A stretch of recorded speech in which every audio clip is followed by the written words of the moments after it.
Hey everybody, and welcome to the next game that I'm going to play.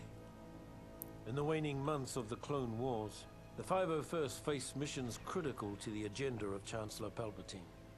When we arrived at the bombed-out ruins of Megiddo, our Jedi commander believed we had been sent to take out a droid energy collector.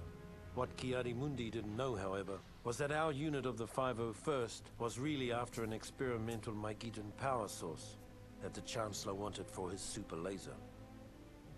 Keeping Mundi in the dark wasn't easy. The Jedi had become increasingly wary of the Chancellor's doings, and were on the lookout for the slightest hint of treachery. Just like the rest of them, though, he never caught whiff of what was really going on, until it was far too late. Alright, which is Star Wars Battlefront 2, as you might have guessed by looking at it. And today I'm going to do the single player. And for a long time, the most popular game, was Star Wars Knights of the Old Republic, which was an excellent RPG. But it was beaten by Star Wars Battlefront 1. And that was for a long time the best-selling Star Wars game of all time. Now, that game got beaten by Star Wars Battlefront 2, actually. So, in my opinion, it is an absolute mystery why LucasArts has not released a Star Wars Battlefront 3 yet for this current generation consoles, like on a PlayStation 3 or Xbox or PC, but with way better graphics. They did release some Battlefront games on the PSP, I believe, but I don't know why they would even bother. And LucasArts is notorious for kind of milking the Star Wars franchise, and I just don't understand why they would not put another part in this franchise, because that would actually be good, and I think many people will play it.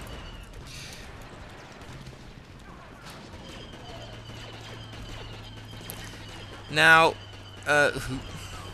many people compare this game to Battlefield, and I think it's you're allowed to do so because it's kind of the exact same game mechanics. You have points on the map that you need to capture, which will drain the reinforcements number of the opposing force. And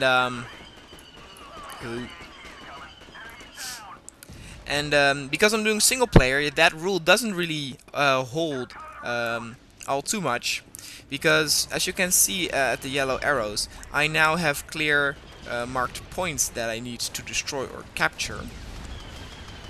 And as you can see in the ticket or reinforcements counter at the center north above me, you can see that we actually have reinforcements. We have 55 reinforcements, now 54, and the enemy actually has none.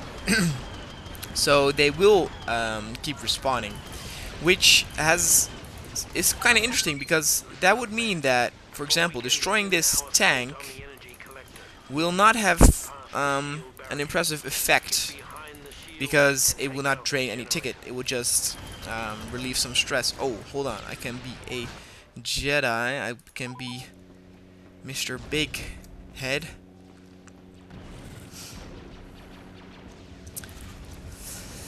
Still, the Battlefield feeling is very much present in the single player, I have to say, and it's actually even better than the Battlefield single player, I would say. I said I'm a big fan of Battlefield, and not necessarily Battlefield as Bad Company, but really the Battlefield 1942, 1943, Vietnam kinda, even though the maps were too small.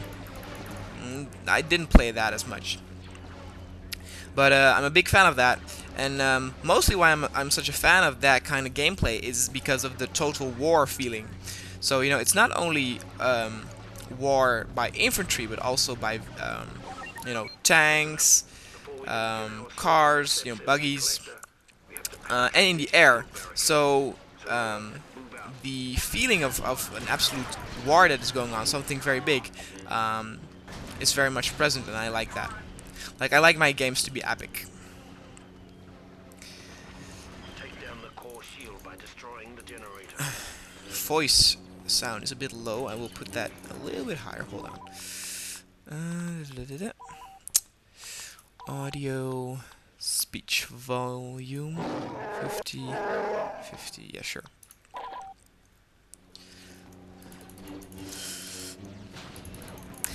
The character that I'm now is actually a hero character, and by killing enemies I can actually extend the time of being him, because as you can probably see, he's extremely powerful. Get back here. Oh, nice.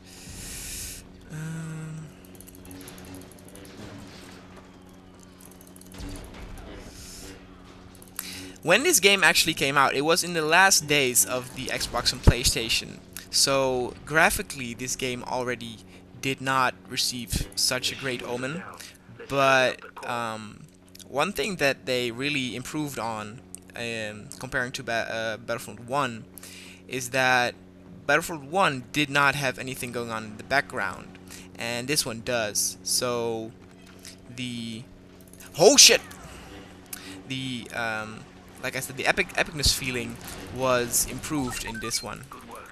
Now collect the core samples and return them to the dropship on the other side of the bridge. All right. Now take the crystals back to the dropship. Now, of course, having the PC version, you can enjoy quite a lot of mods. Well, not necessarily mods, but custom maps created by people. And some are very epic. Another thing that is nice about the PC version is that some of the maps allow 64 players to battle it out, while the console versions only had 32, if I'm not mistaken. You kind of see that as well with Battlefield 3 that is coming out right now, where the PC version can oh shit, fuck my life, can have, oh Jesus Christ, no, Mr. Big Hat, where the PC version can have 64 players and the console version only can have 24, 32, 24 I think. A very happy man. I already won. Oh, that's great. This doesn't really clarify what Battlefront is all about, but the single player is mostly a tutorial. The mission on Megiddo was something of a revelation for the men of the 501st. Suddenly, we realized that the Jedi could be fooled. And if they could be fooled, they could be killed. Basically, the single player story tells about a squad or a company of the clone troopers that was active in the Clone Wars, and it also goes to the notorious Order 66, I believe, how it's called. Which, oh, by the way, if you look at the scoreboard, you can actually see that we have had quite a lot of people on our team, and they didn't have that much at one time. So the chances were very much on our side. Done. Alright, for some reason, whenever it loads a new level, I get kicked off with fraps, so I need to restart fraps every time. As the Clone Wars progressed, more and more ground-based legions found themselves pressed into space combat, including the fighting forces of the 501st. For months, every hour of our downtime was spent in the simulator, preparing for the time we would face our enemies from the cockpit of a 170. Finally, the day came to earn our wings. The CIS had staged a daring kidnapping of Chancellor Palpatine and was being escorted from Coruscant by a fleet of separatist ships. With only a few veteran pilots on planet, many of the 501st were pressed into service to drive off the Seps and buy time for a pair of Jedi Knights to rescue the Chancellor. Well, we know when this plays in the movies. As regarding to how I am towards the Star Wars franchise, it pretty much is the hold on. It is in inverted, and I want no. So sure. Um, I do have to say that I'm quite a fan of Star Wars. Mostly the movies and the old movies in particular.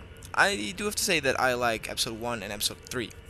I was 9 years old when Episode 1 came out, and many people don't like it because it's quite childish. But that's exactly what I was at that time. I was a child. So, oh shit, I'm gonna miss out. But yeah, I kind of liked it. I do have to say that I like the old ones more, because it was far more fascinating than what it became. Regarding Attack of the Clones, I really actually don't like that. I thought the whole romantic stuff between Anakin and Padme was real, I don't know, cheesy and boring, and I didn't like it very much. So this is the space levels. I kind of want to say that these were not present in Battlefront 1, even though I'm not too sure right now. You could fly in a fighter in in Battlefront 1, but I don't think you had these real space battles. And a unique thing about these space battles is that you can actually enter the enemy ship and destroy it from the inside. Even though I think, because this is still a single player mission, I think that that is not possible.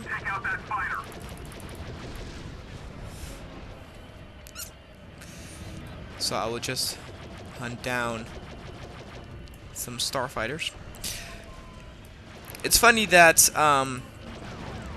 in an interview they said that they added a lot of ships on the background and a lot of fighting and explosions to make it look like a more chaotic battle.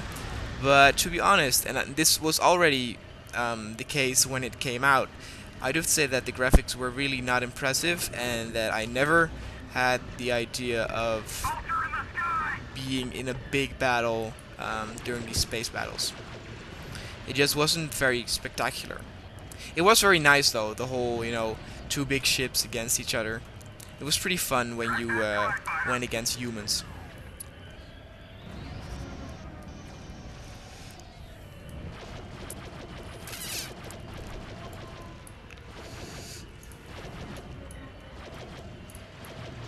Oh shit. And how it pretty much works is, in the single player you travel, of course, from planet to planet.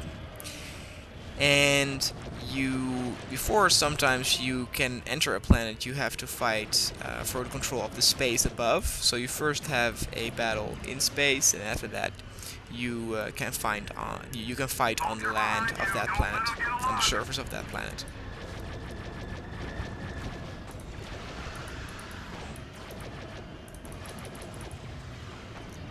Which is very fun. You also have a game mode called Galactic Conquest, which kind of is a little bit like... oh, shit. Which kind of is like chess, I guess. Your goal is to pretty much conquer the galaxy, and you have to make your way across several planets to try to capture them. And every time you try to capture a planet, you have the same thing with battling in space, and then after that on the surface of that planet. And and pretty much the thing is that it's very fun to do against another human player. The Galactic Conquest could take a long while though. It could really drain your time, because especially if you were like fighting fourth, like you would win, he would win, you would win, he would win. Ship acting as a frigate for the droids. Destroy it.